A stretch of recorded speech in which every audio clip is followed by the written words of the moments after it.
नमस्कार साथियों, कैसे हैं आप लोग। उम्मीद करता हूं बहुत अच्छे होंगे। दोस्तों, जैसा कि हम आपको पहले ही बता चुके थे कि समीक्षा अधिकारी, सहायक समीक्षा अधिकारी जो प्रीवियस ईयर्स के पेपर्स हैं उसको हम आपको हल करवाएंगे और ये सीरीज हम आज से स्टार्ट करने जा रहे हैं।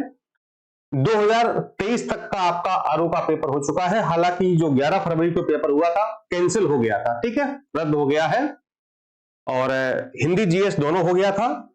तो हम उस पेपर को भी हल करवाएंगे। इसके बाद हम लोग बैक चलेंगे, यानी कि 2021 का पेपर जीएस का, हिंदी का।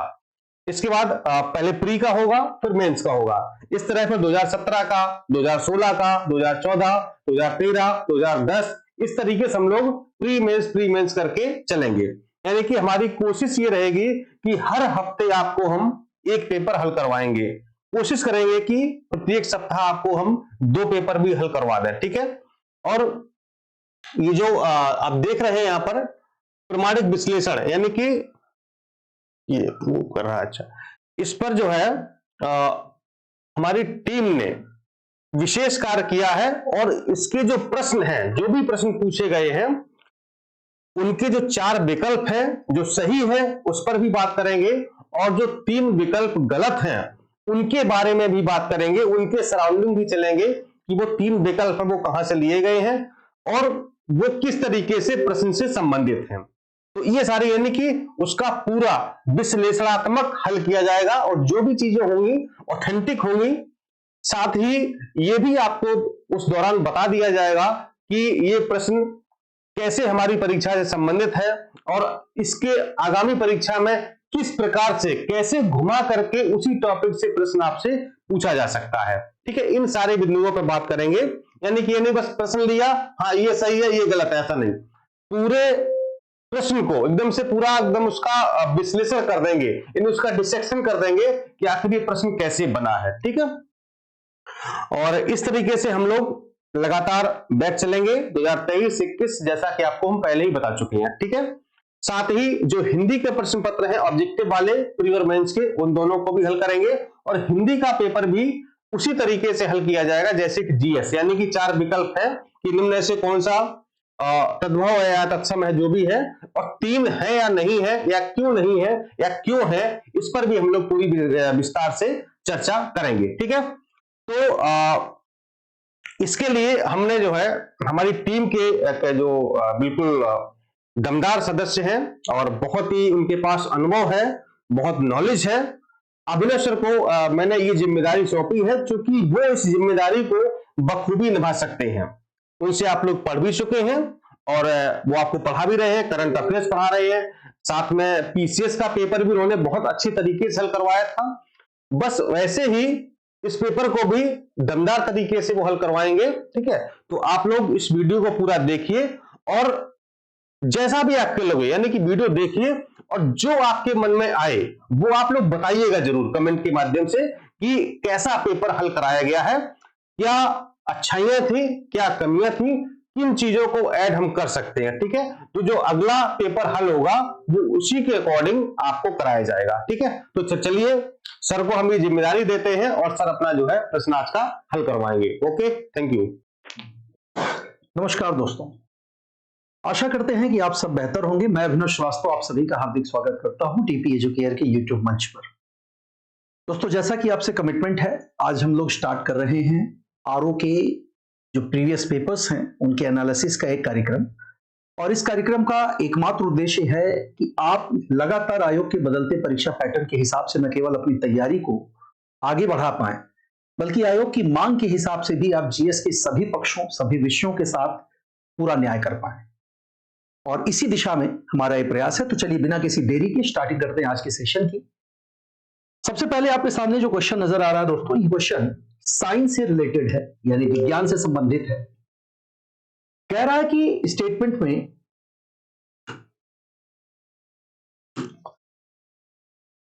कह रहा है कि जैसे जैसे ऊंचाई बढ़ती जाती है क्वथनांक घटता जाता है। ध्यान दीजिएगा दोस्तों, P is proportional to T। निश्चित तौर पर P is proportional to T का मतलब साफ है कि ऊपर जब हम लोग बढ़ते हैं दोस्तों, तो दाब जो होता है वो दाब में कमी हो जाती है। यानी प्रेशर जो होता है वो घट जाता है, और प्रेशर के घटने के कारण कह रहा है कि क्वथनांक भी घटता जाता है। निश्चित तौर पर इसमें कोई दो राय नहीं है, ये आपका कथन जो आपका है वो सही है। यानी कि प्रेशर बढ़ेगा तो तापमान बढ़ेगा, लेकिन ऊंचाई बढ़ने के साथ गैसों का जो घनत्व होता है वो कम हो जाता है, और गैसों का घनत्व कम होने से जो क्वथनांक होता है दोस्तों, वो क्वथनांक भी घट जाता है। और क्वथनांक घटने का परिणाम ये होता है कि जो क्वथन बिंदु होता है वो बढ़ जाता है, और क्वथन बिंदु के बढ़ जाने से आप सभी जानते हैं कि जो पानी 100 डिग्री सेल्सियस पर उबल जाना चाहिए वो पानी अब करीब 110 या 120 डिग्री तक होने पर भी उबल नहीं पाता है। कारण इसका बता रहा है कि ऊंचाई के साथ वायुमंडलीय दाब बढ़ता है। अब आप देखिए, ये ऊंचाई के साथ वायुमंडलीय दाब बढ़ता है, बात दोस्तों कथन की जो कारण कह रहा है, कारण निश्चित तौर पर उल्टा कह रहा है, गलत कह रहा है। यानी कि इस क्वेश्चन में जो कथन है वो केवल एक सही है, लेकिन आर जो है वो गलत है। तो ऑप्शन नंबर ए जो आपका होगा वो आपका सही हो जाता है। नेक्स्ट क्वेश्चन कह रहा है आपका कि कौन सा शहर वर्तमान अफगानिस्तान में स्थित नहीं है। कौन सा शहर वर्तमान अफगानिस्तान में स्थित नहीं है। तो दोस्तों अफगानिस्तान की बात हो रही है, तो अफगानिस्तान का जो एरिया है दोस्तों वो हिंदुकुश पर्वत के उस पार है, और इसलिए इसको हम लोग कई बार ट्रांस ऑक्सस कहते हैं। यानी हिंदुकुश के उस पार बसे हुए देशों के लिए ट्रांस ऑक्सस जैसे शब्दों का प्रयोग किया जाता है। इसमें पूछा इन्होंने कि कौन सा शहर वर्तमान अफगानिस्तान में स्थित नहीं है। तो दोस्तों ध्यान दीजिएगा, गजनी जहां की बात कर रहे हैं हम लोग, गजनी अफगानिस्तान का ही हिस्सा है, ये तो एकदम सही है। दूसरा नाम अफगानिस्तान के प्रमुख शहरों में हम नाम ले सकते हैं कांधार का। तो ये दोनों बातें जो है आपकी सही हो जाती हैं। जबकि आप इसमें जो फरगना देख रहे हैं दोस्तों, फरगना और समरकंद, ये दोनों दोस्तों इलाके जो है उज्बेकिस्तान के अंतर्गत आते हैं। किस इलाके के अंतर्गत आएंगे दोस्तों? ये आते हैं उज्बेकिस्तान के अंतर्गत, ना कि अफगानिस्तान के अंतर्गत। तो अफगानिस्तान में सिर्फ दो नाम आपको मिलेंगे, एक नाम आपको मिलेगा गजनी का और एक नाम मिलेगा कांधार का। जो कांधार की अगर बात करें तो चार नाम यहां एक घटना से जुड़े हुए हैं, जिसमें एक नाम आप काबुल का देखेंगे, कांधार का देखेंगे, हेरात का देखेंगे और मकरान का देखेंगे। ये चार वो इलाके हैं दोस्तों जो कि सेल्यूकस निकेटर नाम आपको याद होगा। सेल्यूकस निकेटर वह व्यक्ति था जिसने चंद्रगुप्त मौर्य के साथ युद्ध किया, और युद्ध में पराजित होने के बाद इसने अपनी बेटी की शादी जो है, जिसका नाम हेलेना था, जिसके अन्य नाम के तौर पर हम लोग कार्नेलिया नाम का भी इस्तेमाल देखते हैं, इसी के साथ चंद्रगुप्त मौर्य की शादी हुई थी। और ऐसे में भारतीय संस्कृति पर पड़ने वाला जो प्रभाव है, उस प्रभाव को इसी के नाम से जोड़ करके हेलेनिस्टिक प्रभाव बोला जाता है। तो भारतीय संस्कृति पर पड़ने वाला जो यूनानी प्रभाव है, उस प्रभाव को क्या कहते हैं दोस्तों? तो इसे कहते हैं यूनानी प्रभाव या हेलेनिस्टिक प्रभाव के नाम से भी हम लोग बुलाते हैं, और हेलेनिस्टिक प्रभाव इसी हेलेना के नाम से रिलेटेड है। यानी इसमें पूछ रहा है कौन सा शहर वर्तमान में अफगानिस्तान में स्थित नहीं है, तो फरगना और समरकंद, यानी ऑप्शन नंबर ए जो है आपका सही हो जाता है। अगले सवाल की तरफ चलेंगे दोस्तों। अगला प्रश्न देखिए, अगला प्रश्न जो दिया गया है वो सैयद वंश से दिया गया है, और सैयद वंश में पूछ रहा है आपसे कि सैयद वंश के सुल्तानों का सही कालानुक्रम क्या होगा। दोस्तों सभी को यह बात पता है कि खिज्र खां जो था वो इस वंश का संस्थापक था। और अगर सैयद वंश की बात की जाए तो सल्तनत काल के अंतर्गत आपने गुलाम वंश का नाम सुना होगा दोस्तों। गुलाम वंश जो है वो सल्तनत काल के अंतर्गत आता है, सल्तनत काल के अंतर्गत आता है। और गुलाम वंश में शासन करने वाले प्रमुख वंशों में आपको 5 नाम नजर आएंगे, जिसमें इसके अंतर्गत पहला नाम आप देख ही रहे हैं, गुलाम वंश का ही है। सल्तनत काल की बात हो रही है। गुलाम वंश, खिलजी वंश, तुगलक वंश, सैयद वंश और लोदी वंश। आपको यह बात पता है दोस्तों कि तुगलक वंश के शासकों में एक नाम आता है फिरोज शाह तुगलक का। और दोस्तों फिरोज शाह तुगलक जो था, इसी के शासनकाल में भारत पर हम आक्रमण देखते हैं तैमूर लंग का। तो तैमूर लंग जब भारत से जाने लगा तो अपने प्रतिनिधि के रूप में उसने इस समस्त जीते हुए साम्राज्य का जो नियंत्रण था वो खिज्र खां को दे दिया, और वही खिज्र खां आगे चल करके सैयद वंश का संस्थापक बन जाता है। तो पहला नाम आपका खिज्र खां का होगा। दूसरे नाम पर अगर देखें तो दूसरा जो शासक है दोस्तों वो मुबारक शाह है। तीसरा जो शासक है वो आपका मोहम्मद शाह, और चौथा नाम अलाउद्दीन आलम शाह का है। ये क्रम है दोस्तों, और ऐसे में सही ऑप्शन जो आपका बनता है वो बनता है 1, 3, 2 और 4। ठीक है, ये सवाल जो है इंपॉर्टेंट था, बढ़िया सवाल था, मेडिवल हिस्ट्री से रिलेटेड है। अगला सवाल इसमें कह रहा है भूरे, हरे और काले रंग के पहले, दूसरे और तीसरे छल्ले के साथ रंग कोडित कार्बन प्रतिरोधी पर 15 वोल्ट का वोल्टेज लगाया जाता है। प्रतिरोधक के माध्यम से प्रवाहित होने वाली धारा क्या होगी? दोस्तों ये क्वेश्चन कैलकुलेशन बेस्ड है, और सीधे तौर पर इसका आंसर जो है वो 1 एम्पियर होगा। वो लोग आप लोग जानते हैं, इसको सॉल्व कर सकते हैं। 5वें नंबर पर आते हैं। 5वां सवाल देखिए। 5वां सवाल जो है ये मिट्टी से रिलेटेड है, खेत की मिट्टी के नुकसान से जुड़ा हुआ ये सवाल है दोस्तों।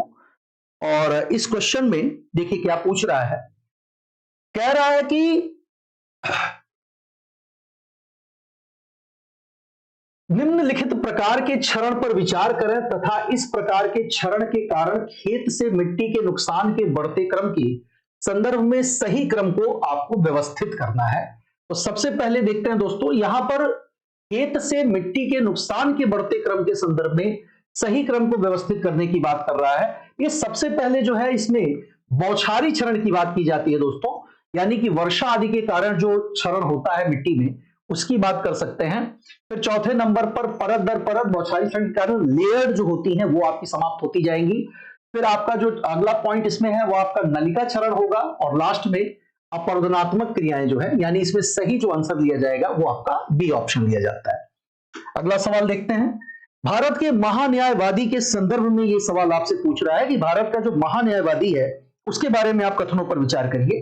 कह रहा कि वे प्रधानमंत्री की मर्जी तक पद पर बने रहते हैं। देखिए दोस्तों, पहली बात तो ये कि इस व्यक्ति की जो नियुक्ति होती है वो प्रधानमंत्री के द्वारा नहीं की जाती, बल्कि भारत का जो महान्यायवादी होता है या इस प्रकार जितने भी अन्य पद हैं उन सारे पदों पर नियुक्ति जो होती है दोस्तों वो राष्ट्रपति के द्वारा होती है। तो ऐसे में वह व्यक्ति राष्ट्रपति की मर्जी तक जो है अपने पद पर बना रह सकता है। तो पहला विकल्प जो गलत हो जाता है। फिर आगे कह रहा है वो संसद सदस्य की विशेषाधिकारों के हकदार नहीं होते। दोस्तों ये बात भी गलत है, यानी कि इसमें दोनों ही स्टेटमेंट आपके गलत हो जा रहे हैं। और अगर इसमें बात की जाए तो ठीक है, इसमें जो सही आंसर होगा उसको हम लोग देखेंगे, ना तो 1 और ना ही 2। ऑप्शन नंबर सी को हम लोग यहां पर चुनेंगे। नेक्स्ट क्वेश्चन देखते हैं।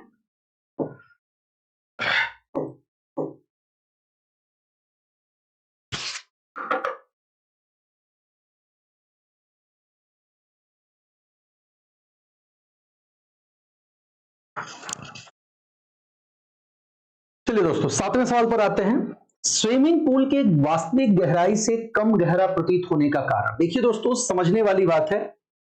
आप लोगों ने एक ग्लास में भरा हुआ जो है पानी देखा ही होगा। अगर इस ग्लास में ऐसे पानी भरा हुआ है और इसमें हम कोई पेंसिल ऐसे रखते हैं तो हम देखते हैं कि पेंसिल जो है वो कुछ इस तरह से नजर आती है। इसका मतलब साफ है कि प्रकाश जब भी किसी माध्यम से दूसरे माध्यम में प्रवेश करता है तो अपने मार्ग से जो है विचलित हो जाता है, मार्ग से विक्षेपित हो, और मार्ग से विचलित होने की इस घटना को ही हम लोग अपवर्तन के नाम से जानते हैं। दोस्तों सबसे बड़ी चीज है कि चाहे बात की जाए तारों के टिमटिमाने की, तारों के टिमटिमाने की बात की जाए तो इसका भी कारण आप देखेंगे तो अपवर्तन को ही माना जाता है। तो ऐसे में स्विमिंग पूल के वास्तविक गहराई से कम गहरा प्रतीत होने का मूल कारण जो है वो प्रकाश का अपवर्तन होता है। ठीक है, ये बात याद रखना है। एक बात और दोस्तों, इसका मतलब साफ है कि जब प्रकाश किसी भी सघन माध्यम से विरल में या किसी विरल माध्यम से सघन माध्यम में प्रवेश करता है तो उस कंडीशन में सघन से विरल में जाते समय वह अभिलंब की ओर झुक जाता है, सॉरी अभिलंब से दूर हटता है। और जब भी कभी विरल से सघन में वो प्रवेश करेगा दोस्तों, तो विरल से सघन में प्रवेश करते समय हम लोग पाएंगे कि वह अपने मार्ग से यानी अभिलंब की ओर जो है वो झुक जाएगा। ठीक है, ये बात आप यहां पर ध्यान रखिएगा। और इस पूरी घटना में एक कंडीशन और भी बनती है कि यदि प्रकाश किसी एक माध्यम से दूसरे माध्यम में अभिलंब के समानांतर प्रवेश करता है तो उस स्थिति में आप देखेंगे कि इसमें किसी भी प्रकार का विचलन देखने को नहीं मिलता है। तो ये बात भी आपको यहां पर याद रखने की जरूरत पड़ेगी। अगला सवाल देखते हैं दोस्तों। कह रहा है कि अभिकथन ए में बोला इसने कि 5 आइज संयुक्त राज्य America, USA, Britain, Canada, Australia और न्यूजीलैंड, ये कह रहा है कि इन देशों का समूह है। दोस्तों अभी हाल ही में खालिस्तान के मुद्दे पर आपको पता है कि खालिस्तानियों के द्वारा जो अलग खालिस्तान की मांग की जाती है दोस्तों, भारत में पंजाब और पाकिस्तान के ऑक्यूपाइड हिस्से में जो पंजाब का कुछ क्षेत्र पड़ता है, जिसे हम लोग कह सकते हैं कि राजा रणजीत सिंह के समय में सतलज जो उनके राज्य की पूर्वी सीमा थी उससे पश्चिम की ओर जो उन्होंने अपना विस्तार किया, तो जितने इलाके उन्होंने अपने क्षेत्र में एक्वायर किए उन्हीं क्षेत्रों को आज खालिस्तान के रूप में गठित करने की मांग जो है अक्सर अलगाववादी पंजाब में करते रहते हैं। तो ऐसे में दोस्तों उसी खालिस्तान से रिलेटेड ये चर्चा में रही थी खबर। 5 आइज कह रहा है कि ये सारे देश जो है मिलकर 5 देशों का एक खुफिया संगठन है, खुफिया गठबंधन है। ठीक है, ये दोस्तों कथन सही है आपका। आगे कह रहा है कि वो स्टोन घोस्ट नामक एक सामूहिक गुप्त डेटाबेस के माध्यम से अपने देशों के हितों के लिए खतरों के बारे में खुफिया जानकारी साझा करते हैं। तो दोनों ये कथन दोस्तों दोनों जो है वो आपका सही हो जाता है और इस कथन में ऑप्शन नंबर आपका सी जो है वो सही है। ए और आर दोनों सत्य है और आर ए की सही व्याख्या करता है। अगला सवाल देखें। अनाज वाली फसलों की बात कर रहा है दोस्तों। कह रहा है अनाज वाली फसलों के साथ अंतरा सस्यन के रूप में शामिल होने पर दलहनें पूरक फसलों के रूप में कार्य करती हैं। ठीक है, पूरक फसलों के रूप में कार्य करती हैं। ठीक है दोस्तों, ये बात भी आपकी सही है कि कई बार अनाज वाली फसलों के साथ जो है दलहन फसलों का भी बुआई किया जाता है। तो ये आप में देखा जाए तो अंतरा सस्यन यानी एक समय में इंटरमिटेंट कह सकते हैं कि खेती का उदाहरण है। इसमें दलहनी फसलें जो पूरक होती हैं। तो कथन ए जो आपका है वो सही है। दूसरा कारण कह रहा है कि मूसला जड़ प्रणाली वाली दलहनें रेशेदार जड़ वाले अनाजों की फसलों के साथ पोषक तत्वों और नमी के लिए प्रतिस्पर्धा नहीं करती हैं। ये बात दोनों दोस्तों, ये कथन और कारण दोनों सही है, यानी ऑप्शन नंबर डी जो है आपका सही है। एक बात और यहां पर बड़ी महत्वपूर्ण हो जाती है कि जड़ों की बात कर रहा है। तो जड़ें जो होती हैं दोस्तों अमूमन 2 तरह की होती हैं, जिसमें हम मूसला जड़ों की बात करते हैं और दूसरी जो जड़ें होती हैं उनको हम लोग अपस्थानिक जड़ें कहते हैं। इन्हीं अपस्थानिक जड़ों को हम लोग एक और नाम से बुलाते हैं, कई बार इनको झकड़ा जड़ें भी कहा जाता है। अब इसमें जो मूसला जड़ें हैं दोस्तों, इसको भी अगर क्लासिफाई किया जाए, बांटा जाए, तो देखिए कई बार इनका जो प्रकार होता है वो शंकु रूपी होता है, तर्क रूपी होता है, कुंभी रूपी होता है और गांठदार होता है। शंकु की खासियत होती है कि ऊपर चौड़ा होता है और नीचे पतला, तो अमूमन गाजर जो है वो इसका सबसे बड़ा उदाहरण है। तर्क की बात की जाए तो ऊपर और नीचे दोनों तरफ पतला होता है, इसका सबसे अच्छा एग्जांपल जो है हम लोग मूली में देख सकते हैं। कुंभी की बात करें तो शलजम और चुकंदर जो है वो इसका उदाहरण है। और गांठ की बात आएगी तो आपने अरबी या जो अरबी नाम की एक सब्जी होती है वो गांठदार जो है जड़ का उदाहरण है। ठीक है, अगला सवाल देखेंगे। निम्नलिखित घटनाओं पर विचार कीजिए और इन्हें सही क्रम में व्यवस्थित करने की जो है बात यहां पर कर रहा है दोस्तों। ध्यान दीजिए, ये सवाल जो है फंडामेंटल पार्टिकल से रिलेटेड क्वेश्चन है दोस्तों ये। और फंडामेंटल पार्टिकल से रिलेटेड प्रश्नों में ध्यान देने वाली बात यह है कि अमूमन पदार्थों की संरचना जब पढ़ी जाती है तो वहां पर हम लोग स्टैंडर्ड मॉडल की बात करते हैं। और स्टैंडर्ड मॉडल में दोस्तों अगर एक पार्टिकल होता है तो दूसरा जो होता है वो एंटी पार्टिकल होता है। और इसी एक पार्टिकल और दूसरे एंटी पार्टिकल की यहां पर आप देख रहे होंगे ये रूप दिया हुआ है। दूसरी चीज, पार्टिकल को अगर क्लासिफाई किया जाए तो इसमें से भी एक कण स्थायी होता है और दूसरा अस्थायी होता है। इसी अस्थायी वाले कण को हम लोग नाम देते हैं दोस्तों फर्मियन, और स्थायी कणों को नाम दिया जाता है बोसॉन। और इस फर्मियन की बात होगी तो फर्मियन 2 तरह का होता है दोस्तों, एक है आपका लेप्टॉन और एक होता है आपका क्वार्क। ठीक है।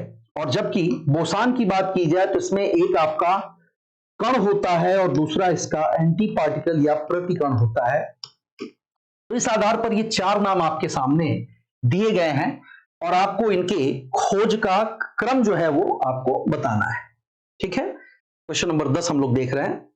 तो 10वें क्वेश्चन में क्या ऑप्शन आपका सही होगा, सबसे पहले किन किन चीजों की खोज हुई थी? तो दोस्तों, फंडामेंटल पार्टिकल्स में सबसे ज्यादा जो चर्चित कण है वो आपका इलेक्ट्रॉन है। और आपको पता होगा कि जो परमाणु की संरचना की बात आई थी या फिर किसी भी ज्ञात परमाणु के खोज की बात जब आती है तो सबसे पहले आपको पता है कि जो परमाणु खोजा गया था वो था हाइड्रोजन। और हाइड्रोजन इकलौता ऐसा परमाणु है जिसके नाभिक में प्रोटॉन होता है और इसकी कक्षा में जो होता है वो इलेक्ट्रॉन होता है। तो ऐसे में इलेक्ट्रॉन और प्रोटॉन ये दोनों कण सबसे पहले जो है वो खोजे गए थे। इस हिसाब से इलेक्ट्रॉन जो है वो सबसे नीचे, मतलब सबसे पहले आ जाता है, सबसे ऊपर आ जाता है इलेक्ट्रॉन की खोज। और दूसरा आप देख रहे हैं इलेक्ट्रॉन के साथ ही बात होगी प्रोटॉन की, यानी तीसरा और उसके बाद चौथा। तो तीसरा और चौथा ऑप्शन आपको फिलहाल 2 में मिल रहा है। और आगे देखते हैं कि इलेक्ट्रॉन और प्रोटॉन की बात किस चीज की खोजी। तो इलेक्ट्रॉन प्रोटॉन की बात सभी को पता है, EPN, ईटा पर नाचे, ये फार्मूला आपने बचपन में पढ़ा होगा। यानी तीसरी जो खोज हुई वो न्यूट्रॉन की हुई और बाद में अंत में खोजा गया पाई मेसान। तो सबसे जो सही आंसर दिया जाएगा वो आपका सी होगा। नेक्स्ट क्वेश्चन कह रहा है आपसे कि एक कथन आपका दिया गया है। क्वेश्चन देखें दोस्तों, 11 नंबर सवाल की बात हो रही है यहां पर। कह रहा है कि दक्षिण अफ्रीका के संघर्षों ने गांधी जी को राष्ट्रीय आंदोलन के नेतृत्व के लिए तैयार किया। नो डाउट दोस्तों, दक्षिण अफ्रीका में जहां पर गांधी जी ने अपना संघर्ष किया था, ये बात स्पष्ट है कि गांधी जी दक्षिण अफ्रीका के जिस आश्रम में रहा करते थे वो आश्रम था फीनिक्स आश्रम, और एक उन्होंने जो बनाया था वो था उनका टॉलस्टॉय फर्म।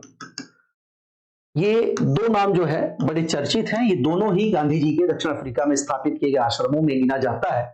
और उसी दक्षिण अफ्रीका में उन्होंने अश्वेत लोगों के अधिकारों को लेकर के अपनी पहली लड़ाई लड़ी और वहीं पर उन्होंने अपने सत्याग्रह के मॉडल का इस्तेमाल किया था, है ना दोस्तों।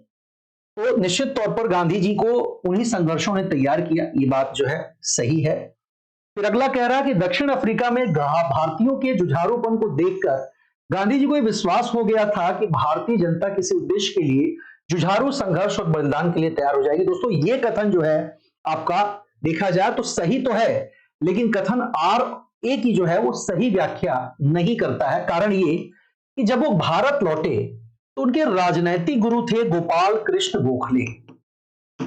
गोपाल कृष्ण गोखले, और गांधी जी को गोपाल कृष्ण गोखले में जब वो भारत लौटे तो उन्होंने इससे कहा था गांधी जी से कि भारत में तुम अपनी आंखें खुली रखना और कान बंद रखना, यानी परिस्थितियों को समझना और लोगों की बातें सुनकर उस पर केवल विश्वास मत करना, क्योंकि निश्चित तौर पर ये जो भारत को देखने या भारत दर्शन की जो बात आती है, गांधी जी को ये करने की जरूरत इसलिए पड़ी क्योंकि आवश्यकता थी भारतीयों को समझने की, भारतीय लोगों की समस्याओं को समझने की, उनकी मानसिकता को समझने की।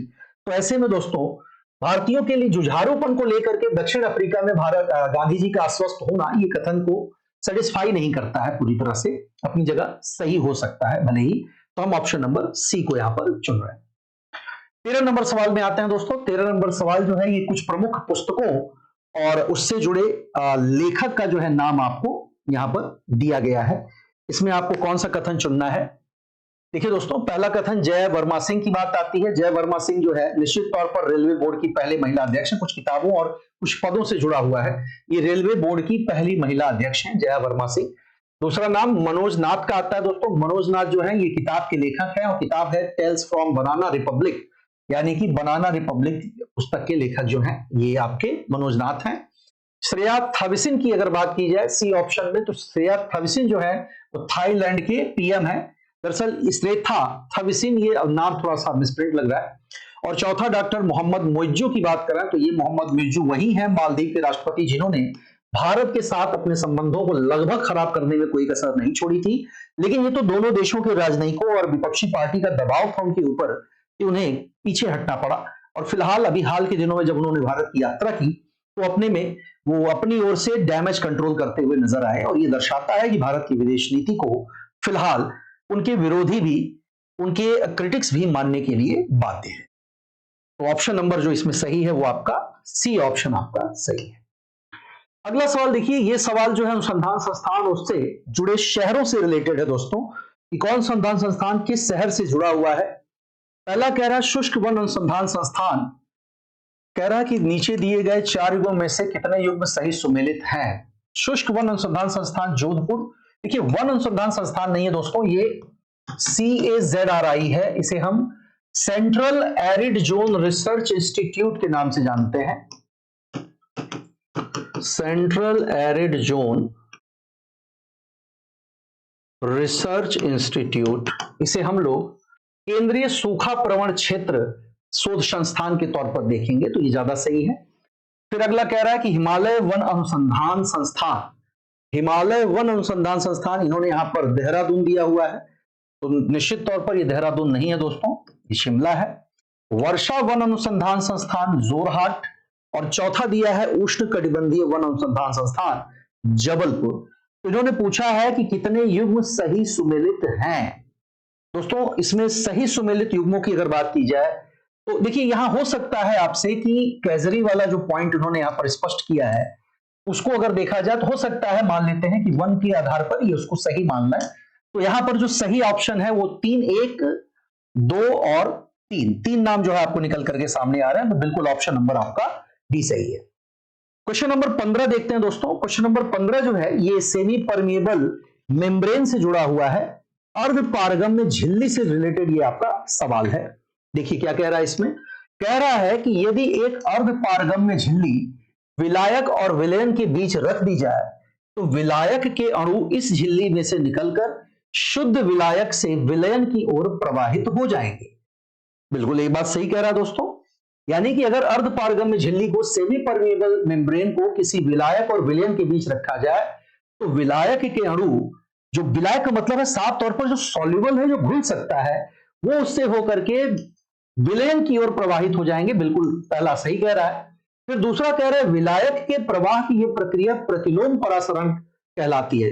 देखिए दोस्तों यहां प्रतिलोम परासरण का कोई मतलब नहीं है, यानी कि 15 नंबर सवाल की अगर बात की जाए तो 15 नंबर सवाल में केवल पहला ऑप्शन जो है वो सही है। उत्तर प्रदेश बजट 2023-24 के संदर्भ में निम्नलिखित कथनों पर आपको विचार करना है। क्वेश्चन नंबर जो है आपका ये 16 है, ठीक है। तो यहां कह रहा है कि बजट का आकार 7,60,000 करोड़ रुपए का था, उत्तर प्रदेश का 23-24 का बजट। दोस्तों ये अमूमन बहुत ज्यादा है, ये 7,60,000 करोड़ जो है वो नहीं है था, वो करीब करीब 6,40,000 करोड़ के आसपास था, और राजकोषीय घाटा 84,883.16 करोड़ रहने का जो है वो अनुमान लगाया गया था। तो इन दोनों कथनों में फिलहाल कोई दम नहीं है, तो कोई कथन इसमें से सही नहीं माना जाएगा। अगला कह रहा है प्रख्यात सांख्यिकीविद CR राव की बात कर रहा है दोस्तों। प्रख्यात सांख्यिकीविद CR राव का निधन, मतलब यहां पर आपको इन चारों घटनाओं को क्रम से व्यवस्थित करना है, क्रम से अरेंज करना है। सबसे पहले बात करते हैं, देखिए प्रख्यात सांख्यिकीविद CR राव का निधन जो है दोस्तों काफी बाद की घटना है। सबसे पहला नाम आप देखें, भारत की हरित क्रांति के जनक MS स्वामीनाथन का निधन, नो डाउट ये बहुत रिसेंटली घटनाएं हैं। चौथे नंबर में बिल्कुल सबसे पहले इनका जो देहांत हुआ। उसके बाद बीड़ा वादक उस्ताद अली जकी हैदर का निधन दूसरे नंबर पर आएगा। सार्वजनिक शौचालयों के बिंदेश्वर पाठक का निधन ये तीसरे नंबर पर, और तब बाद में CR राव का निधन, यानी कि ऑप्शन नंबर जो हमारा बी है वही आपका सही माना जाएगा, ठीक है। चलिए अगले क्वेश्चन की तरफ चलेंगे हम लोग। बीज गुणन चरणों की निम्नलिखित घटनाओं पर विचार करें और उन्हें प्रारंभिक चरण से अंतिम चरण तक सही कालानुक्रमिक क्रम में व्यवस्थित करने की बात यहां पर कही जा रही है कि कौन सा इसमें से कॉन्सेप्ट सबसे पहले जो है वो लागू हुआ था। तो क्वेश्चन नंबर 18 में दोस्तों देखें और बताएं क्या सही है आपका। देखिए सबसे पहली बात कि जो क्वेश्चन है वो बीज गुणन यानी कि स्पोर्स की बात कर रहा है, बीजाणुओं के बढ़ने की संख्या की बात कर रहा है, तो सबसे पहले केंद्रक की ही बात आएगी। केंद्र ही सबसे पहला हिस्सा होता है, क्योंकि केंद्रक में जब विभाजन होता है तभी ये प्रक्रिया आगे बढ़ पाएगी, तभी ये प्रक्रिया आगे चल पाएगी। दोस्तों इस हिसाब से अगर बात किया जाए तो सबसे पहला ऑप्शन जो है चौथा है, और चौथा केवल इसमें एक में है, इसलिए ऑप्शन नंबर ए सही होगा। नेक्स्ट क्वेश्चन आपसे जूट से रिलेटेड पूछ रहा है दोस्तों। जूट के बारे में आपसे सवाल पूछा गया है। क्वेश्चन नंबर 19 है आपका, और क्वेश्चन नंबर 19 देखिए क्या कह रहा है। कह रहा है कि ए कह रहा है कि भारत विश्व में जूट का सबसे बड़ा उत्पादक है। भारत विश्व में जूट का सबसे बड़ा उत्पादक है। ठीक है दोस्तों, बिल्कुल वर्तमान में भारत के लिए बात सही है। भारत का जूट उत्पादन पीली क्रांति के कारण बढ़ा है। देखिए दोस्तों, ये कथन जो है आपका सही नहीं लग रहा है। ये कथन सही इसलिए नहीं है क्योंकि पीली क्रांति का जो संबंध है वो निश्चित तौर पर तिलहनी फसलों से है, ना कि जूट से है। यानी कि बी ऑप्शन आप देख लें, ए सत्य है लेकिन आपका आर जो है वो गलत हो जा रहा है। ठीक है, अगला सवाल। अगला कथन कह रहा है कि रॉसकॉस्मॉस, देखिए दोस्तों रॉसकॉमॉस लिखा है, रॉसकॉस्मॉस की बात करेंगे। रॉसकॉस्मॉस जो है दोस्तों ये अंतरिक्ष एजेंसी है रूस की, यानी रूस की स्पेस एजेंसी का जो नाम है वो रॉसकॉस्मॉस है। कह रहा है कि रॉसकॉस्मॉस के चंद्रमा पर लूना 25 मिशन का उद्देश्य चंद्रमा तक पहुंच की गारंटी सुनिश्चित करना है। ठीक है, रॉसकॉस्मॉस का जो उद्देश्य है वो चंद्रमा तक पहुंच की गारंटी सुनिश्चित करना है। बिल्कुल ये कथन जो है वो सही लग रहा है आपका। ठीक है, अगला कह रहा है कि रूस और चीन मिलकर अमेरिका के नेतृत्व वाले आर्टेमिस समझौते के खिलाफ अंतरराष्ट्रीय चंद्र अनुसंधान स्टेशन ILRS का जो है नेतृत्व कर रहे हैं। एकदम दोस्तों ये एकदम सही है, ध्यान दीजिएगा। इंटरनेशनल लूनर रिसर्च स्टेशन, इसकी स्थापना जो है दोस्तों वो दो देशों यानी रूस और आपके चाइना, इन दोनों देशों का एक ज्वाइंट प्रोग्राम है। और आपको ये बात पता है रूस के बारे में दोस्तों कि 2029 में ही ISS यानी इंटरनेशनल स्पेस स्टेशन से ये अलग हो रहा है रूस, क्योंकि संभवतः वर्ष 2031 तक काम करना बंद कर देगा। यानी कि आपका ए और आर जो है वो दोनों सत्य है और आर ए की सही व्याख्या भी कर रहा है। तो आपका ऑप्शन नंबर सी जो लिया जाएगा 20वें नंबर में वो आपका सही है। ठीक है, चलिए अगले सवाल की तरफ चलते हैं। अगला सवाल जो है दोस्तों वो क्वेश्चन नंबर 22 है।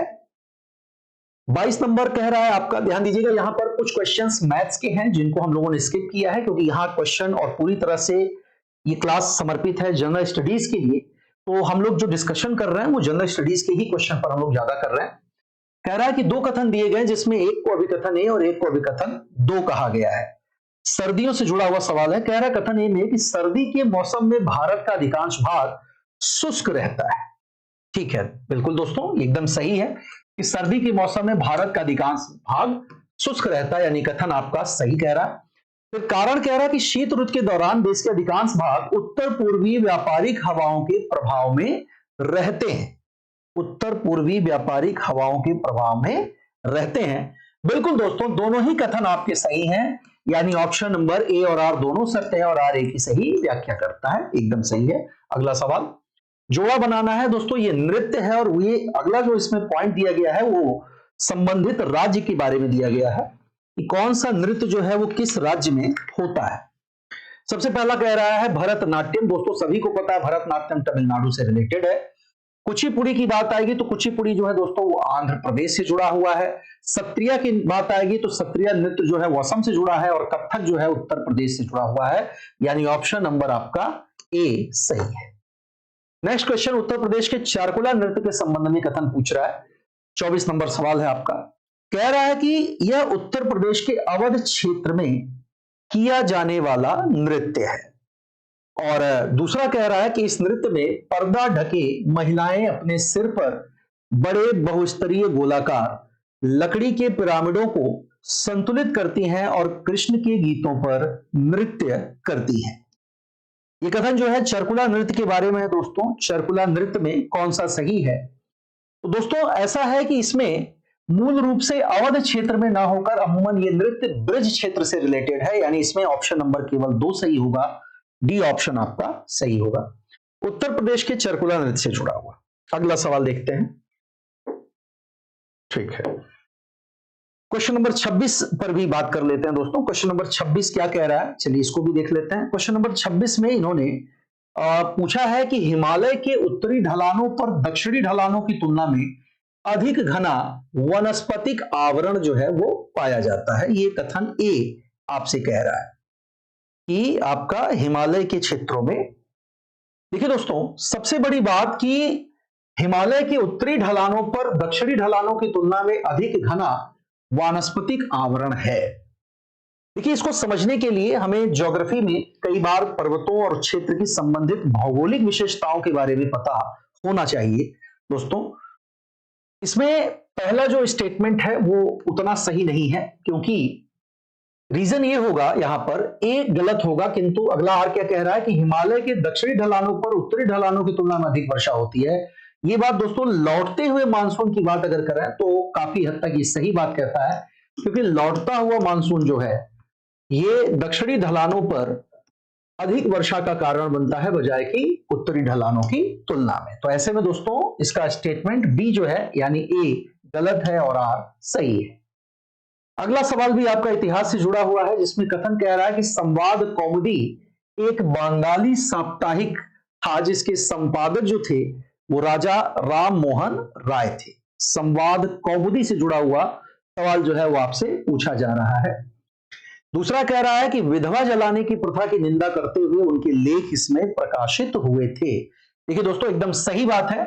एग्जैक्टली राजा राम मोहन राय जिस चीज के लिए चर्चित हैं वो 1829 में सती प्रथा को गैर कानूनी बनाने में इनका जो योगदान था वो निश्चित तौर पर अविस्मरणीय और बहुत ही बड़ा ऐतिहासिक निर्णय कहा जा सकता है, जिसमें उनकी मदद करने वाला व्यक्ति जिसने गैर कानूनी बना करके सती प्रथा को से संबंध में कानून बनाया था वो था विलियम बेंटिक।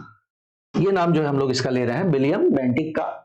और उस समय 1829 में ये जो सती प्रथा को गैर कानूनी बनाया गया, उस समय तक उन्होंने अपनी पत्रिका संवाद कौमुदी में जो है दोस्तों इस बारे में सबसे पहले वर्णन किया था। और ये वर्णन जो है वो सती को जला देने, मतलब विधवा को जला देने की प्रथा से रिलेटेड था। यानी क्वेश्चन नंबर जो आपका 27 है उसमें अगर आपसे पूछा जाए क्या सही है, तो दोस्तों बी और आर दोनों सही है। लेकिन हाँ देखिएगा दोस्तों, एक चीज और, इसमें विधवा जलाने की प्रथा की निंदा करते हुए उसके लेख इसमें प्रकाशित किए गए थे। ये जो है पूरी तरह से सही नहीं लग रहा है, क्योंकि उन्होंने अन्य स्रोतों में भी इसका वर्णन किया है। हालांकि संवाद कौमुदी का ज्यादा उल्लेख किया जाता है बांग्ला गद्य के रूप में, क्योंकि यहां पर बांग्ला गद्य के जनक भी राजा राम मोहन राय कहे जाते हैं। इसमें उन्होंने इसका वर्णन नहीं किया था, ये कहना ठीक नहीं होगा। तो ऑप्शन नंबर जो आपका बी जो है वो यहां पर सही है। अगला आप देखें दोस्तों, ये सारी किताबें हैं जो मध्यकालीन इतिहास में सल्तनत काल से जुड़े हुए संस्मरणों पर आधारित हैं, उसकी बात कर रहा है। फतुहातो सलातीन की बात आएगी दोस्तों तो निश्चित तौर पर अब्दुल मलिक इसामी का नाम आएगा। फतुहाते फिरोज शाही जो कि फिरोज शाह से रिलेटेड है दोस्तों, इसका लेखक खुद फिरोज शाह तुगलक था। तारीखे फिरोज शाही की बात की जाएगी तो जियाउद्दीन बर्नी इसके लेखक हैं।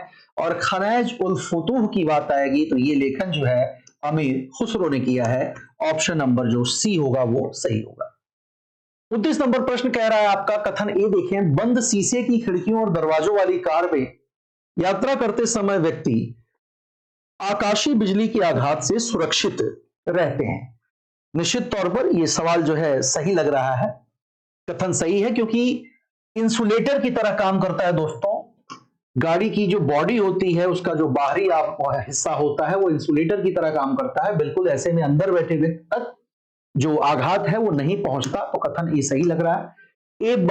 अगला कह रहा है आर कारण में, एक बंद कार अंदर से खाली चालक की तरह व्यवहार करती है, तो आवेश कार के अंदर प्रवेश नहीं कर पाता। बिल्कुल सही है दोस्तों, ए और आर दोनों सही है और आर एक ही सही व्याख्या भी करता है। Option number C. 10वां नंबर देखिए, कह रहा है 30वां नंबर यूरोप में राइन नदी से रिलेटेड सवाल है। ये कह रहा है कि यूरोप में राइन नदी के कौन से कथन जो है इसकी पुष्टि करते हैं, सही कौन सा इसमें से होगा। 30वें नंबर सवाल में हम लोग बात कर रहे हैं। तो 30वें नंबर सवाल में देखिए दोस्तों, राइन नदी उत्तरी जर्मनी की औद्योगिक गतिविधियों के लिए एक महत्वपूर्ण मार्ग है। बिल्कुल सही है। हालांकि सबसे ज्यादा यहां से कोयले की ढुलाई जो है होती है, कोयला ढुलाई का माध्यम है। और ऐसे में राइन नदी को कई बार काली नदी के नाम से भी हम लोग बुलाते हैं। तो ये आपका सही है। अगला कह रहा है आपका रॉटरडैम का बंदरगाह राइन नदी के मुहाने पर स्थित है। बिल्कुल दोस्तों, दोनों सही। ऑप्शन नंबर आपका सी जो है यहां पर सही हो जाता है। ठीक है, यानी रॉटरडैम जो बंदरगाह है वो इसी नदी के मुहाने पर है। बिल्कुल ये क्वेश्चन सही है, ऑप्शन नंबर सी सही होगा। अगला सवाल देखेंगे दोस्तों। अगला सवाल रुद्रम के बारे में है। रुद्रम जो है एक मिसाइल है दोस्तों, डीआरडीओ के द्वारा विकसित की गई ये मिसाइल। और ये रुद्रम नामक जो मिसाइल है, सॉरी रुद्रमा की बात कर रहा है, माफ कर रहे हैं, रुद्रम्मा, रानी रुद्रम्मा की बात कर रहा है। रुद्रम तो ऐसे एक मिसाइल है ही, डीआरडीओ द्वारा डेवलप किया गया। रुद्रमा वारंगल के काकतीय वंश की चौथी स्वतंत्र शासक थी। वारंगल के काकतीय वंश की, दोनों देखिए दोस्तों, बिल्कुल वारंगल में जो काकतीय वंश था, इस काकतीय वंश के सबसे प्रभावी साम्राज्ञी के तौर पर हम लोग रानी रुद्रमा देवी की बात करते हैं, जिन्होंने अमूमन काफी लंबा समय पुरुष के वेश में जो है व्यतीत किया था। उसने दक्षिण तमिलनाडु के पांड्य, उड़ीसा के पूर्वी गंग शासकों और देवगिरी के सेवना को पराजित किया था। दोनों विकल्प आपके सही हैं, यानी ऑप्शन नंबर सी जो होगा वो यहां पर पूरी तरह से सही हो जाता है 31 नंबर सवाल में। अगला प्रश्न जो है दोस्तों वो 32 नंबर से जुड़ा हुआ क्वेश्चन है। 32 सवाल देखिए क्या कह रहा है, इसकी बात करते हैं थोड़ा सा। कह रहा है कि पहला कृषि विश्वविद्यालय पंतनगर उत्तराखंड में 1960 में जो है स्थापित किया गया था। बिल्कुल सही है दोस्तों, पंतनगर विश्वविद्यालय जो है ये कहा जा सकता है पहला कृषि विश्वविद्यालय है। और इसके बारे में एक बात और कि जब भारत में हरित क्रांति आई थी तो हरित क्रांति के लिए जिसको संस्था को नोडल एजेंसी बनाया गया था, वो नोडल एजेंसी जो थी वो यही यूनिवर्सिटी थी जिसे स्थापित किया गया था। तो बिल्कुल जो है ये एकदम सही है पहला। दूसरा कह रहा है कि 1901 से 1905 के दौरान कानपुर, पुणे, सबौर, नागपुर, लायलपुर और कोयम्बटूर में 6 कृषि महाविद्यालय स्थापित किए गए थे। ठीक है दोस्तों, दोनों सही है दोस्तों, स्थापित किए गए थे। डी ऑप्शन आपका दोनों, यानी ए और बी दोनों सही हैं। अगला सवाल, भारतीय संविधान की 6ठी अनुसूची किन राज्यों के जनजातीय क्षेत्रों से संबंधित है? देखिए दोस्तों, यहां पर बात अमूमन जनजातियों की हो रही है, और जनजातियां आपको पता है कि पूर्वोत्तर के राज्यों में निवास करती हैं दोस्तों।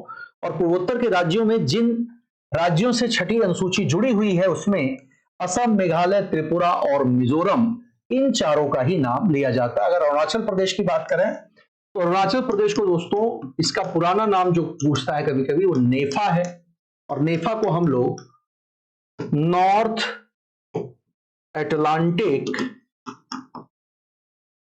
ट्रीटी ऑर्गेनाइजेशन के नाम से भी जानते हैं, जो कि ब्रिटिश काल में इस नाम से ये फेमस था। फिलहाल वर्तमान में चीन के साथ विवादों को देखा जाए तो अरुणाचल प्रदेश पर अक्सर वो अरुणाचल प्रदेश के लोगों को नत्थी वीजा जारी करता है, स्टेपर्ड वीजा जारी करता है, और ये इस बात का प्रमाण है कि उन लोगों को वो बाहर से आया हुआ नहीं मानता, यानी एक्चुअल में वो कहीं ना कहीं अपना राज्य मानता, अपना हिस्सा मानता अरुणाचल प्रदेश को। अगला सवाल देखिए, कह रहा है सूची 1 को सूची 2 से आपको यहां पर मिलाना है। क्वेश्चन नंबर 34 की बात हो रही है दोस्तों, 34 नंबर सवाल की।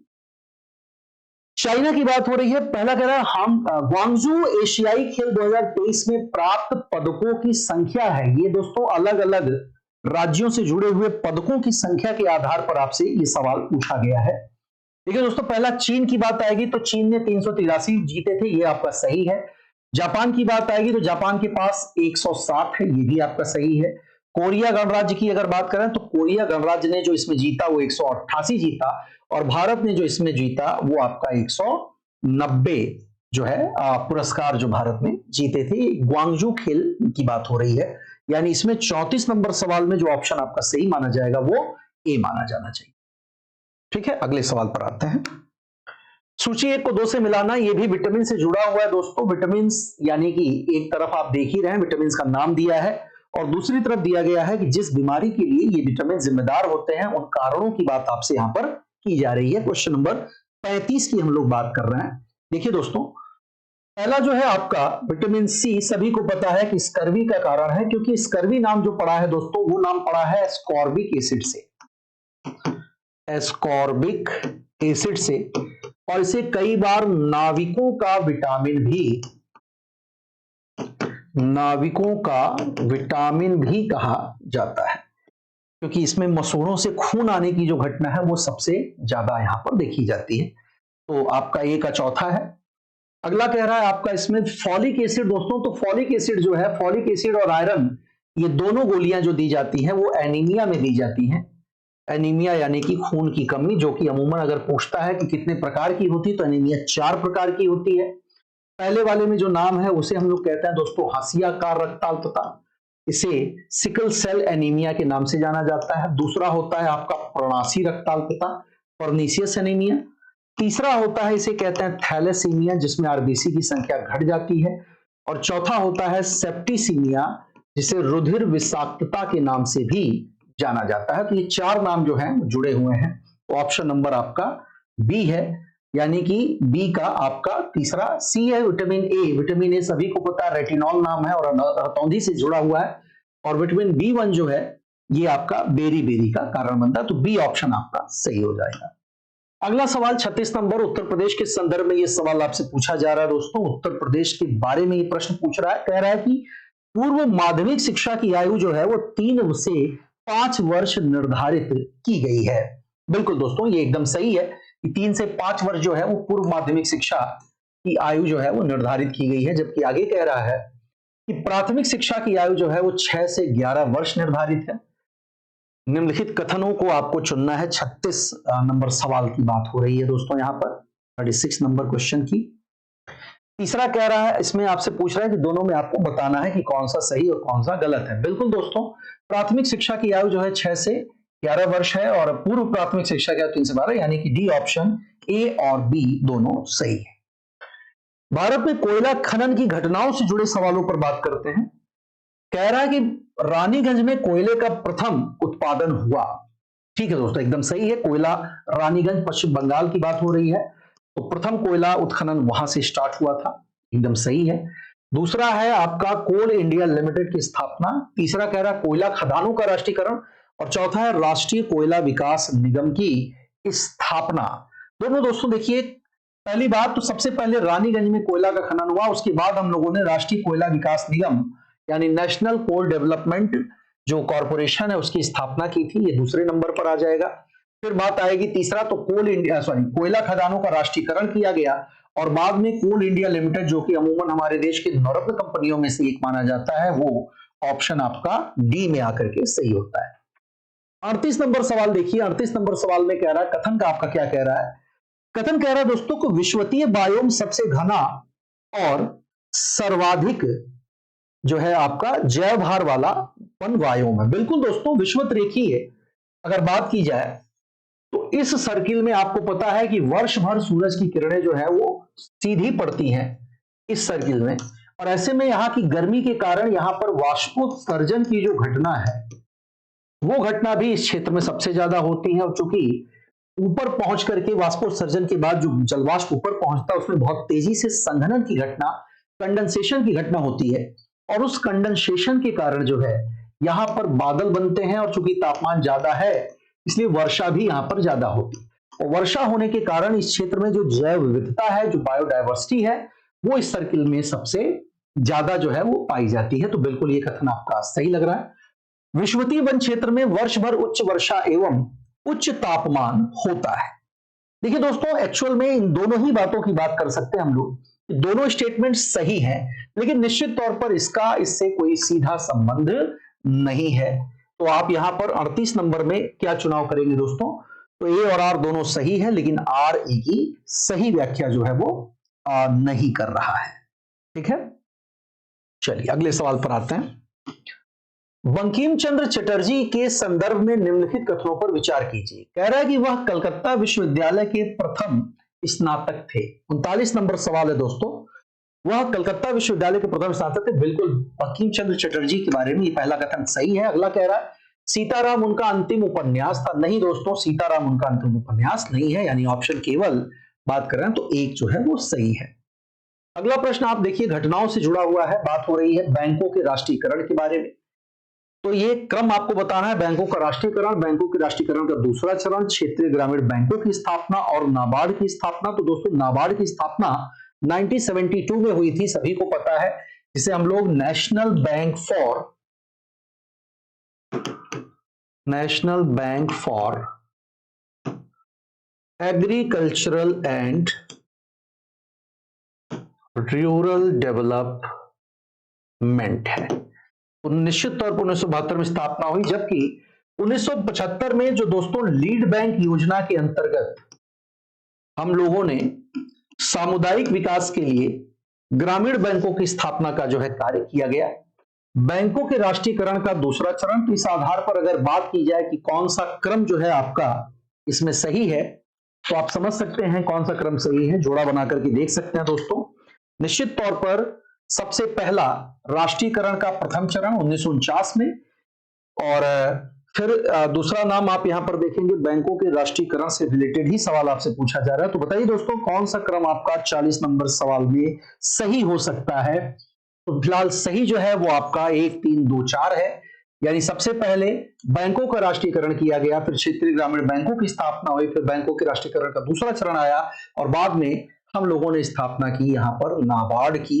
ठीक है, नाबार्ड की। चलिए 1 3 2 4 की बात हुई। अगला सवाल देखते हैं। बैंक के लेन देन में पिन का मतलब क्या होता है? पिन किस चीज को व्यक्त कर रहा है दोस्तों, इसकी भी बात कर लेते हैं। तो दोस्तों सभी को पता है, इसे हम लोग पोस्टल इंडेक्स नंबर के नाम से भी बुलाते हैं। तो ये पोस्टल इंडेक्स नंबर जो है वो इससे रिलेटेड है। इसमें थोड़ा सा हमें कंफ्यूजन लग रहा है दोस्तों इस सवाल में, ये देख लेना होगा कि 4 पहले होगा या, तो मुझे लग रहा है कि इसमें ये ऑप्शन आपका 1 2 3 4 सही है, ना कि ये सही है। 1 2 4 3 आपका सही होगा। अगला सवाल कह रहा है किस संगठन ने वर्ष 2023 में वाराणसी को अपनी पहली पर्यटन और सांस्कृतिक राजधानी घोषित की है? देखिए दोस्तों यहां पर जो सही आंसर लिया जाएगा, वो सही आंसर जो होगा वो SCO होगा, यानी कि संघाई कोऑपरेटिव ऑर्गेनाइजेशन को इसमें चुना जाएगा। हालांकि पहली पर्यटन और सांस्कृतिक राजधानी घोषित की तो एक भ्रम की स्थिति यूनेस्को को लेकर के भी बन सकती है। अगला सवाल 43 नंबर में देखिए दोस्तों, एक को पहला कथन कह रहा है कि भारत में लवणीय मिट्टी फसलों की खेती के लिए उपयुक्त नहीं है। बिल्कुल सही बात है दोस्तों, जहां पर मिट्टी में लवणीयता ज्यादा होती है, इससे उस क्षेत्र की मिट्टी की फर्टिलिटी जो होगी वो कम हो जाती है, उपजाऊ क्षमता कम हो जाती है। कारण की बात करें तो लवणीय मिट्टी में नमक की मात्रा अधिक होती है, जिसका मुख्य कारण शुष्क जलवायु और खराब जल निकासी है। निश्चित तौर पर अगर जल निकासी नहीं है तो उसमें मौजूद मिनरल्स के कारण जो साल्ट या मेटेलिक साल्ट बनते हैं अम्ल से क्रिया करके, उस कारण जो है ये स्थिति बन सकती है। तो यानी 43 नंबर सवाल की अगर बात करें तो ए और आर दोनों सत्य हैं और आर ए की सही व्याख्या भी कर रहा है। बुरहानुल मुल्क सादत खान के संदर्भ में कथनों पर विचार करें। देखिए दोस्तों सादत खान जो है इसे मूलतः कई बार लोग जो है वो अवध का संस्थापक मानते हैं। इसी को सादत खान को ही हम लोग अवध के संस्थापक के तौर पर जानते हैं। तो 44 नंबर में देखिए क्या कह रहा है, क्वेश्चन में पूछा है कि अवध के स्वतंत्र राज्य का संस्थापक जो था वो सादत खान था। ठीक है, और दूसरा उन्होंने कहा है कि उसने सैयद बंधुओं के विरुद्ध षड्यंत्रों में भाग लिया था। बिल्कुल दोस्तों, क्योंकि यही वो कारण था, सैयद बंधुओं के साथ उसने षड्यंत्रों में प्रतिभाग किया था, और इस कारण जब उसे आगे चलकर सैयद बंधुओं पर उनके अस्तित्व पर खतरा नजर आया तो अपने लिए कोई खतरा न खड़ा करते हुए वो निश्चित तौर पर वहां से पलायन कर गया और आगे चलकर उसने स्वतंत्र रूप से अवध की स्थापना की। यानी कि बी ऑप्शन 1 और 2 दोनों ही विकल्प आपके सही हो जाते हैं। ठीक है, अगला सवाल देखेंगे। कह रहा दोस्तों कि भारत में रबी फसलों की खेती मुख्यतः पंजाब और हरियाणा जैसे उत्तर पश्चिमी राज्यों में की जाती है। रबी की फसलों की खेती मुख्यतः पंजाब और हरियाणा। देखिए दोस्तों रबी की फसलों में हम यहां पर गेहूं जैसे उत्पादों को रख सकते हैं। तो निश्चित तौर पर आपका कथन ए जो है वो सत्य लग रहा है। फिर कह रहा है कि इन राज्यों में रबी फसलों की सफलता सर्दियों के दौरान पश्चिमी उष्णकटिबंधीय चक्रवातों के कारण होने वाली बारिश पर निर्भर करती है। 45 नंबर सवाल में आपसे पूछा जा रहा है क्या सही होगा दोस्तों? तो ध्यान दीजिएगा, रबी की फसलों की सफलता सर्दियों के दौरान पश्चिमी उष्णकटिबंधीय चक्रवातों के कारण होने वाली बारिश पर निर्भर करती है।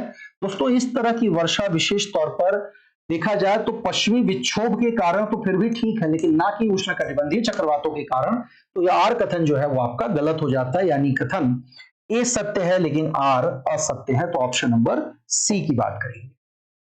रूस में कुजबास क्षेत्र से जुड़ा जो है हमारा अगला सवाल है, कह रहा है कि यह क्षेत्र कोयला और लौह अयस्क से समृद्ध है। बिल्कुल दोस्तों, रूस का कुजबास क्षेत्र जो है वो साइबेरिया के आसपास के क्षेत्रों में विस्तृत है और यहां पर खनिज के बहुत अच्छे भंडार पाए जाते हैं, ये बात एकदम सही है। नोवोसिबिर्स्क इस क्षेत्र का एक महत्वपूर्ण औद्योगिक केंद्र नहीं दोस्तों, दूसरा जो है आपका ये विकल्प जो है आपका सही नहीं माना जाएगा, यानी केवल इसमें सी ऑप्शन आपका सही है। अगला प्रश्न कह रहा है 47 नंबर में कि अक्टूबर 1940 में गांधी जी ने कुछ चुने हुए लोगों द्वारा सीमित सत्याग्रह का आह्वान जो है वो किया था। ठीक है, बिल्कुल सही है दोस्तों, अक्टूबर 1940 में गांधी जी ने सीमित सत्याग्रह का आह्वान किया था। ठीक है, यह सत्याग्रह इसलिए सीमित रखा गया ताकि ब्रिटेन के युद्ध प्रयासों को ठेस पहुंचे। यह प्रयास इसलिए सीमित रखा गया क्योंकि ब्रिटेन के जो युद्ध के प्रयासों को ठेस पहुंचे। बिल्कुल दोस्तों, यह कथन भी सही है, लेकिन ध्यान दीजिएगा इसका ऊपर वाले कथन से सीधे तौर पर कोई विशेष रिलेशन नजर नहीं आ रहा है। यानी अक्टूबर 1940 में गांधी जी ने कुछ चुने हुए लोगों द्वारा सीमित सत्याग्रह का आह्वान किया और यह सत्याग्रह इसलिए सीमित रखा गया ताकि ब्रिटेन के युद्ध प्रयासों को ठेस पहुंचे। दोनों कथन सही है, लेकिन इसका आपस में जो है कोई विशेष रिलेशन नहीं है, यानी व्याख्या जो है वो नहीं करता है। बिपिन चंद्र पाल की बात कर रहे हैं। बिपिन चंद्र पाल दोस्तों बीपीएल ग्रुप के नेता हैं और इन्हें गरम दल के नेता के तौर पर भी चिन्हित किया जाता है, देखा जाता है। वह ब्रह्म समाजी नेता तथा समाज सुधारक थे। 48 नंबर सवाल है दोस्तों कि वह ब्रह्म समाजी नेता और समाज सुधारक थे। बिल्कुल ये नाम आपका सही है। और न्यू इंडिया नाम की साप्ताहिक पत्रिका का जो प्रकाशन, बिल्कुल नहीं दोस्तों, ये क्वेश्चन आपका गलत हो जाएगा, यानी केवल ऑप्शन डी सही होगा। 49 नंबर में देखिए, जोड़ा बनाने के लिए कह रहा है तेल शोधनशाला और दूसरी ओर संबंधित राज्यों की जो है बात यहां पर कर रहा है कि कौन सी तेल शोधन शाखा जो है वो किस राज्य में है। दोस्तों पहला जो बरौनी है दोस्तों वो बिहार में है। ठीक है, फिर आपका जो है बोंगाई गांव की बात करेंगे। बोंगाई गांव जो है दोस्तों वो आपका असम में है। बीना रिफाइनरी की बात करें तो बीना रिफाइनरी आपकी मध्य प्रदेश में है और कोयली जो है वो गुजरात में है, यानी ऑप्शन नंबर डी सही है। नंदिनी कृषक समृद्धि योजना, इससे रिलेटेड जो है हमारा अगला सवाल है 51 नंबर प्रश्न देखिए। नंदिनी कृषक समृद्धि योजना कह रहा है कि इस योजना में केवल साहीवाल, गिर, थरपारकर और गंगा तेरी प्रजाति की दुधारी गाय ही शामिल की जाती है। और देखिए दोस्तों ये कहना बिल्कुल ठीक नहीं है, क्योंकि साहीवाल, गिर, थारपारकर और गंगा तीरी प्रजाति की दुधारी गाय शामिल की जाती नहीं दोस्तों। नंदिनी कृषक समृद्धि योजना में इसके अलावा भी जो है प्रजातियों को हम लोगों ने शामिल किया है। लाभार्थी के पास गोपालन का कम से कम 1 वर्ष का अनुभव होना चाहिए। बिल्कुल नहीं दोस्तों, ये दोनों शर्तें निश्चित तौर पर इस योजना और उसकी पहुंच को सीमित कर देंगी और ये कहीं से भी उचित नहीं होगा। तो ऐसे में ना तो एक और ना ही दो, दोनों सवाल यहां पर सही नहीं है। मुगल शासकों पर आपको विचार करना है। मुगल शासकों का यहां पर क्रम आपको बताना है दोस्तों। 53 नंबर सवाल आप देख रहे होंगे।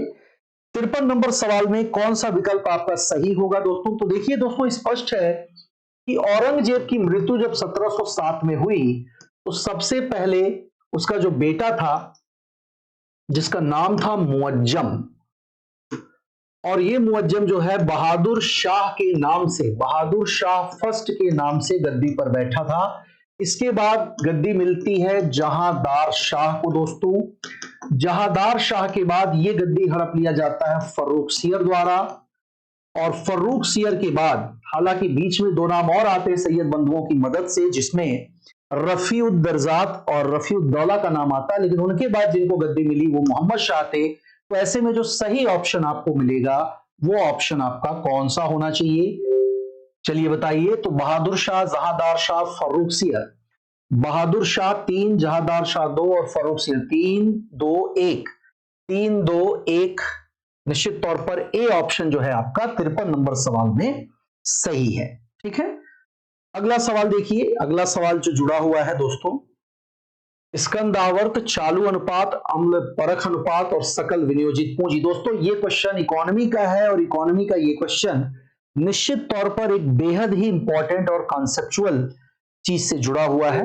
ठीक है, कह रहा है आपका कि स्कंद आवर्त क्या होता है। दोस्तों स्कंद आवर्त की बात करें तो बेची गई वस्तु की लागत बटे औसत जो लागत आती है उसको हम कहते हैं स्कंदावर्त।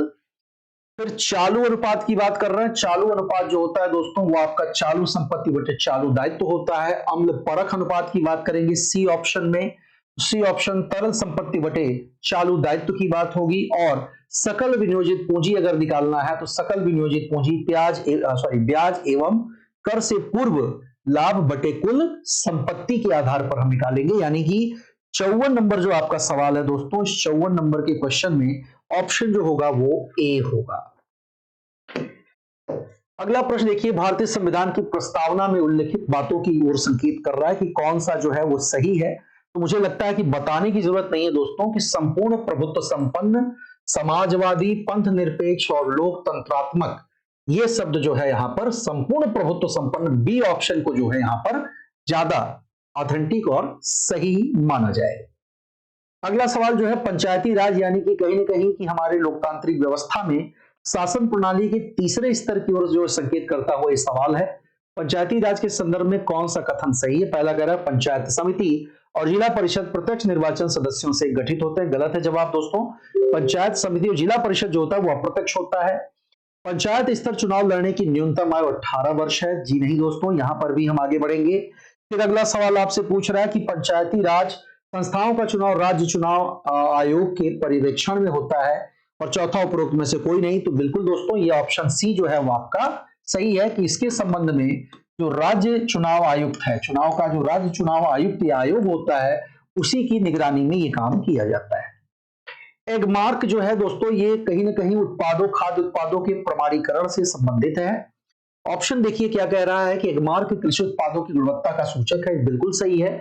और एगमार्क का प्रमाण पत्र भारतीय खाद्य निगम द्वारा जारी किया जाता है।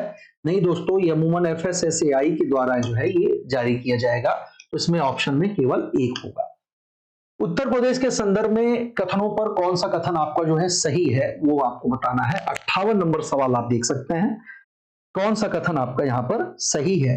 कह रहा उत्तर प्रदेश 9 आर्थिक क्षेत्रों में बटा हुआ है। बिल्कुल ये तो बात सही है दोस्तों। पहला कथन आपका उत्तर प्रदेश 9 आर्थिक क्षेत्रों में बटा। उत्तर प्रदेश में 11 कृषि जलवायु क्षेत्र हैं, ये आपका गलत है क्योंकि भौगोलिक विस्तार इतना नहीं है हमारा कि हम यहाँ पर 11 कृषि जलवायु क्षेत्रों की बात कर सकें। ठीक है, तो ये चीज दोस्तों आज के ये सवाल थे और मैं उम्मीद करता हूं कि आज इस पेपर के पहले चरण में हम लोगों ने तेजी के साथ इन क्वेश्चंस को डिस्कस करने की कोशिश की है। आप लोग बने रहिए डीपी एजुकेयर के इस मंच पर दोस्तों, क्योंकि आगामी कक्षाओं में हम लोग और भी ज्यादा गहराई के साथ इन प्रश्नों को डिस्कस करेंगे, बचे हुए सवालों को, और ये श्रृंखला इसी प्रकार जारी रहेगी। तब तक के लिए अपना ख्याल रखिए, स्वस्थ रहिए, सुरक्षित रहिए और मैं अभिनव श्रीवास्तव मिलता रहूंगा आपसे इसी मंच पर। तब तक के लिए जय हिंद।